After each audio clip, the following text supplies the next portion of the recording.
I'm just going to whip through my whole life's work. I was brought up in the countryside in a small holding. And this is a drawing I made when I was 18, and my parents thought it was the best thing I'd ever done. I wanted to know if I wanted it in my Turner Prize show.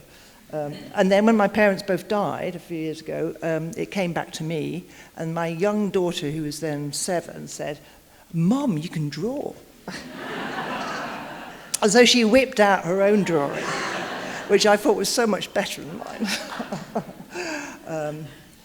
Anyway, this is way back. It is like 1987 or something like this. This is a place in St Anne's of Limehouse. This is a bell in the church, which was derelict. There's a lot birds take over where humans don't. So the whole place was completely encrusted in pigeon shit.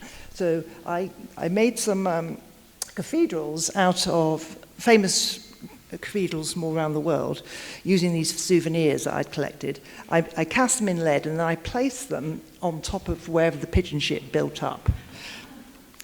So underneath the bell was mountains of pigeon shit. I didn't know you can get Weil's disease from it at this point.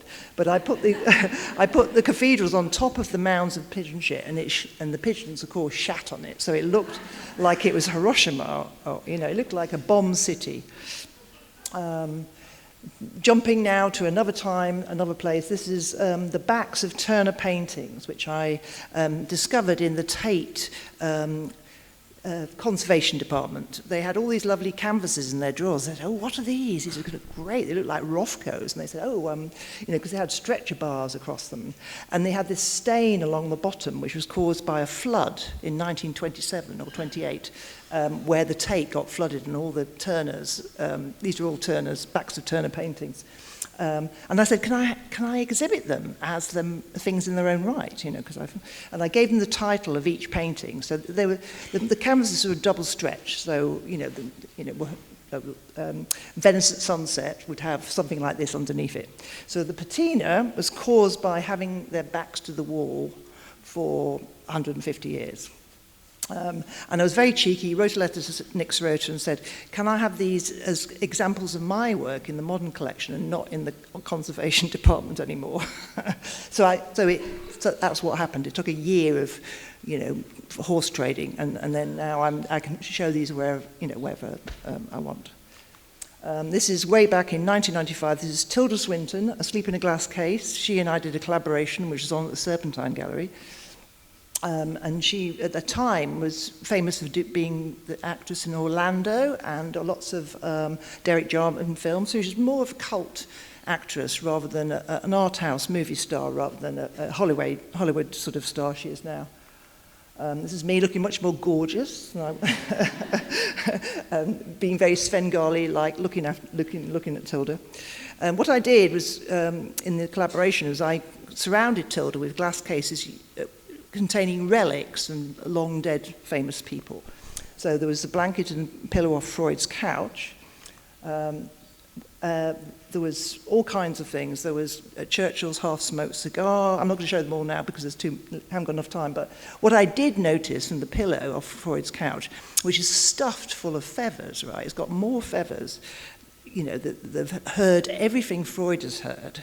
All these feathers have been in the dark in this pillow for eons.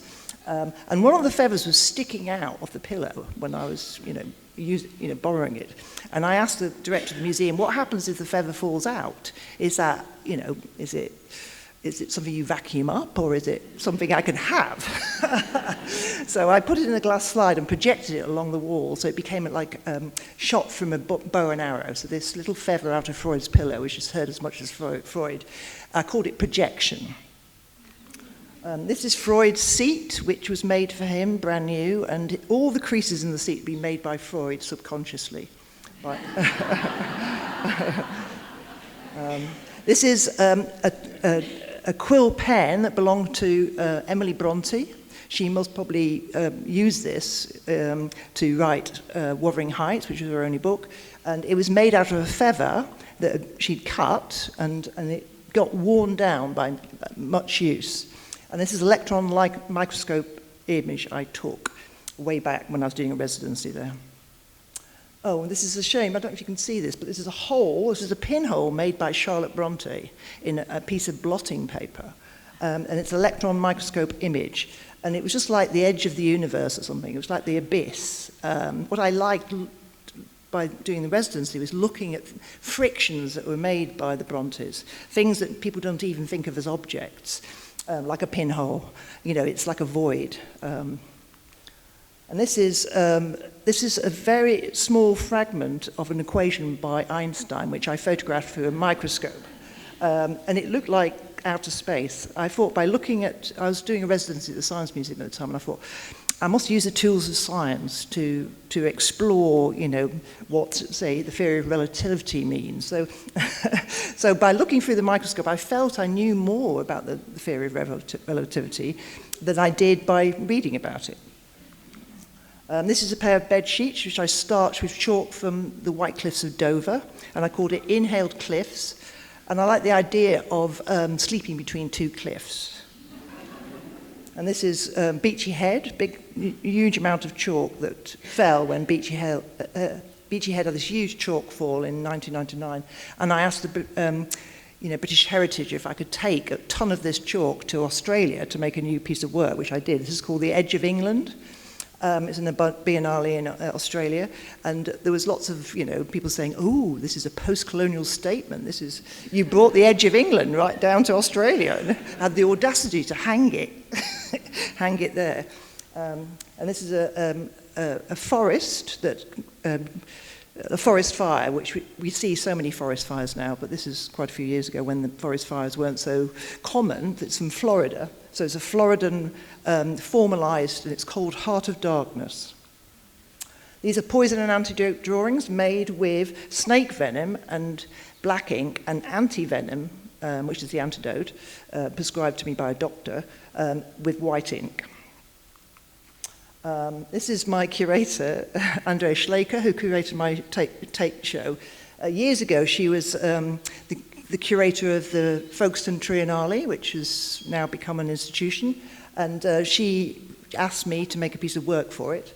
And she's just sitting on this rock. I decided I was going to make a mermaid, like a little mermaid that you have in Copenhagen, but Folkestone's version of it. So she's sitting there pretending to be the little mermaid. And then I wrote to every single house in Folkestone saying, we're looking for a mermaid. We want somebody who's prepared to sit naked on a rock forever. And so please send photographs of you wearing swimsuits, pretending to be the little mermaid. Right? So we had lots and lots of images from various women and one man. And this one is the one, this is Georgina Baker, who actually became the mermaid, so that's why I'm showing you a picture, but all the others are silhouettes. She's sitting with a cat in front of the fire. I just love some of the photographs, they were so funny. And this is Georgina as herself, because I made a cast from her body, so I didn't model her. She wasn't a prepubescent sort of nymph that like the Copenhagen mermaid is. She was a real woman, 38-year-old mother of two, and she's now most probably 50. You know, it's kind of weird that her kids sat on her lap, and so this is her, and the statue is looking out over the sea level, watching the sea level rise, and every year she almost gets washed away. She most probably will get washed away at some point. And she gets dressed up. The locals have taken to her, and they dress her up in all kinds of stuff. Very often it's just the clothes that they're wearing when they go swimming. They dress her up. And she's very popular with teenage boys. This is Mr. and Mrs. Andrews by Gainsborough in the National Gallery, one of my favourite paintings. I was invited to make a work up in Scotland for a sculpture park, and I, very rarely make permanent work. The mermaid was one of the first ones I'd made. But I decided I was going to make a gun based loosely on this guy with his gun, because the people who own the land, they shot on the land, they were grouse shooters. And I decided I was going to make a piece called Mr. and Mrs. Wilson, who are the name of the people who own the place. And I made a giant gun. This is 9 meters tall. based on Richard's gun, you know, an existing gun, and it's leaning against a tree, which is supposed to be his wife. It was going to be called, but I decided not to call it Mr. and Mrs. Wilson. I decided to call it Landscape with Gun and Tree. It seemed to be a safer bet. I was very pleased. John Le Carre came to see it, and he loved it, so I was very, very happy. This is Noam Chomsky, wonderful, still living, 93 years old now, but talk about climate change. In 2007, I think, I went to and did a workshop, no, 2005, at Oxford University with climate scientists and artists and writers and novelists and all kinds of people. And it's then for the first time I realized how critical in what a dangerous place we were at then, but we're even more dangerous place now. So I went and interviewed Noam Chomsky because I thought he might have some answers. You know?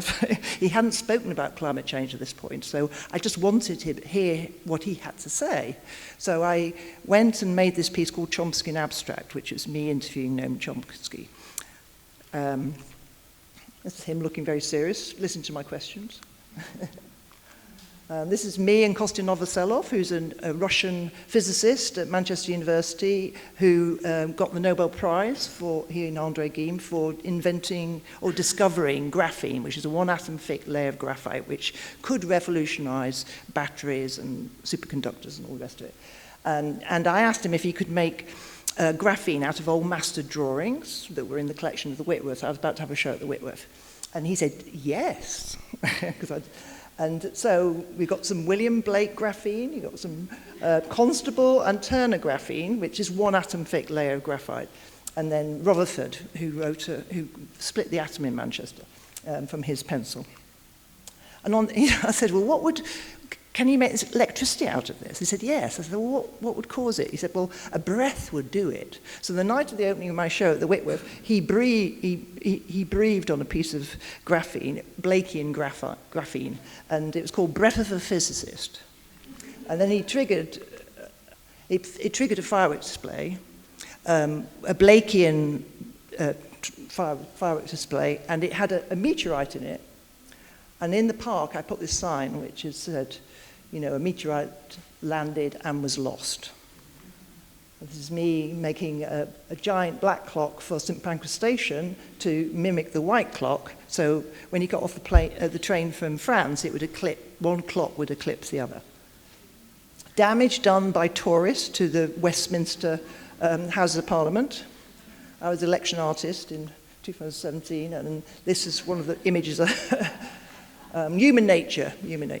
Anyway, this is the Tate. This is a piece called Island, which is made of a greenhouse covered in chalk from the White Cliffs of Dover and has a floor. It's got a light that goes on and off like a lighthouse. And the floor is tiled with tiles from the Houses of Parliament. Right, last slide. This is a piece I made last year that was in the Hayward show called Dear Earth. I asked 6- and 7-year-olds.